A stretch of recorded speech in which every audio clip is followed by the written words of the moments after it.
Hello guys, hello Pisces, welcome dito sa aking channel Pisces. Alamin natin kung anong messages, vibration, gabay energy ng ating tarot ngayong linggong ito.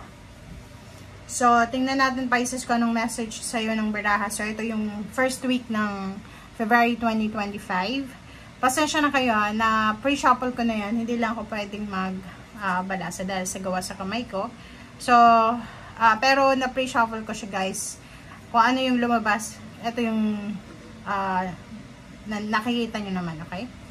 Okay, Pisces.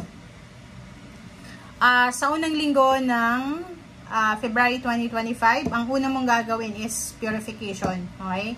It's time for a cleansing detoxification of your body and mind. So, unahin natin yung physical body, okay? Pwedeng meron kayong mga physical health problems, may mga fever, headaches, or anything na hindi maganda sa katawan. Siguro iwasan nyo muna yung sobra-sobrang pagkain ng karne, ng mga processed food, parang gano'n. So, doon muna tayo sa gulay-gulay. Kay gulay muna. So, next sa cleansing natin, so physical muna tayo yung pag-spend time sa nature, spend time sa pets, sa family, sa surroundings mo. Paglilinis ng bahay, cleansing, declutter, detoxification, clutter and declutter, parang ganon. Next is yung emotion mo. So, kung ano yung nangyayari sa'yo sa ngayon, kailangan relax ka lang. Kailangan mong i-detox yung iyong isip. Isipin mo na importante yung sarili mo sa ngayon. Unahin mo yung sarili mo bago yung ibang tao. Unahin mo kung ano yung kailangan mo sa ngayon. Okay? Dito sinasabi ng baraha sa'yo na self-love muna. Unahin mo yung anak mo, kung may anak ka, asawa, parang ganun. Kasi, ito yung purification na to, hindi lang ito para sa'yo. Ito yung purification ng whole family mo. So, ibig sabihin, kung toxic na yung paligid mo, yung mga tao sa paligid mo, kailangan mo na ng purification, ng balanse. Yung mga, literal to, sa panahon ngayon, sobrang ingay ng mundo, diba? Sobrang toxic ng tao ngayon eh. So, etong purification nito, pwedeng makaresonate sa lahat ng Pisces, babae, lalaki, may asawa, or wala. Kung ano man ang estado mo sa buhay, resonated ka dito. Okay? So, yun. So, first card pa lang tayo. Mahaba na. Kasi napaka-importante na itong purification na to eh.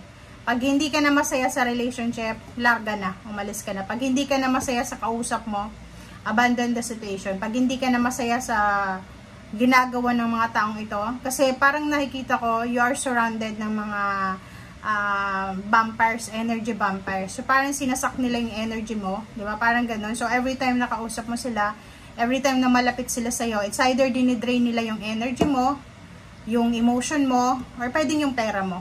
Okay? So, i-observe mo yan. Dito nakarelate ako sa purification na to. Kasi may certain person ako na recent na parang connected ako sa kanya, and financially parang every time naka-connected ako sa kanya, nauubos yung pera ko, and emotional ganun din, sobrang manipulative, parang ganun, manipulative, and sobrang emotional, emotional vampires, manipulative, parang ganun, na gagawin niya ang lahat para makuha yung gusto niya, yung parang victim mentality siya na ipapakita sa'yo na siya yung pinaka-ape sa lahat, naghihirap siya, buong pamilya niya, parang ganun. So, dito sa purification na to, it's time for you to be wise. Maging wise ka eh, kasi hindi lahat ng mga lumalapit sa'yo ay pure yung energy nila. Yung iba dyan may mga hidden agenda, okay? Itong purification na to, hindi lang to para sa lahat ng Pisces ha. Kung cross-watchers ka, gawin mo to. Kasi napaka-importante to eh.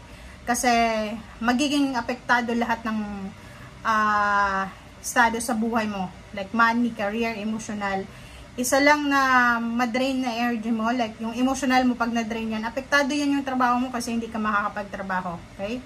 Pwedeng magsakit ka or pwedeng kung ano pa man. So, yung pag-purify ng mga energy na yan guys, be mindful ha. Pag ramdam nyo sa isang tao na pagkausap mo, mabilis kang magalit. Parang ganun. Tinitrigger yung emotion mo. Yung parang pinipilit ka niya. Okay? So, pag-aralan natin tong purification na.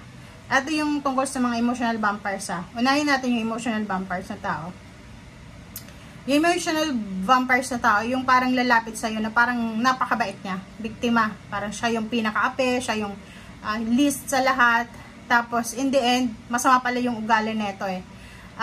Yung emotional vampires, yung like, for example, imamanipulate ka, paiinggitin ka, kakwentuhan ka ng, alam mo yung nangyari sa kapitbahay natin, ganito, ganyan, para matrigger ka, alam mo, bumili sila ng ganito, ganyan, bumili sila ng bahay lupa, tapos, parang hinihintay niya na, mag-suck in yun sa isip mo na, hindi ako patatalo, kailangan bumili rin ako. So, pagtatawanan ka ng taong to, so, kailangan mong umiwas sa kanya, kasi, uubusin niya lahat ng energy mo sa katawan.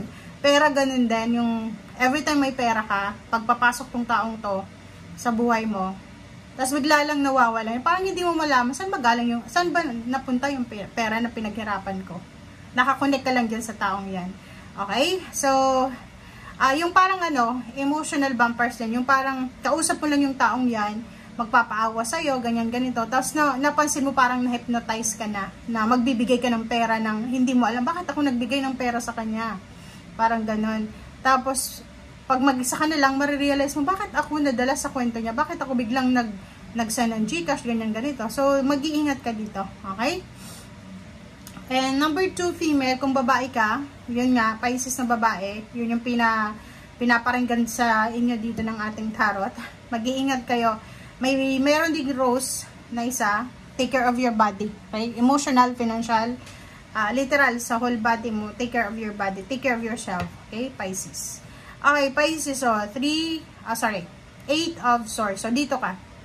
Okay, so, nakikita ko sa'yo dito na siguro, yun, napapaligiran ka talaga ng mga negative energies, okay, negative energies, manipulative, mga energy vampires, mga toxic energy, toxic na tao, toxic na environment. So, nakikita ko siya dito nagpupumiglas ka. Okay? Parang, namamanipulate ka, but at the same time, nagpe-pray ka, and nagpupumiglas ka sa manipulation na to. And nakikita ko siya dito na, after, siguro mga 8 weeks from now, 8 weeks from now, 3 months, so, nakikita ko na isa sa mga financial wishes mo ang posibleng mangyari. So, 9 and 10, kung makikita mo na sa criss-cross siya, sinasabi na isang tao ang posibleng papasok sa buhay mo para magdala ng swerte. Okay? So, yun. Dito ka dapat maging aware sa mga darating sa'yo. Okay?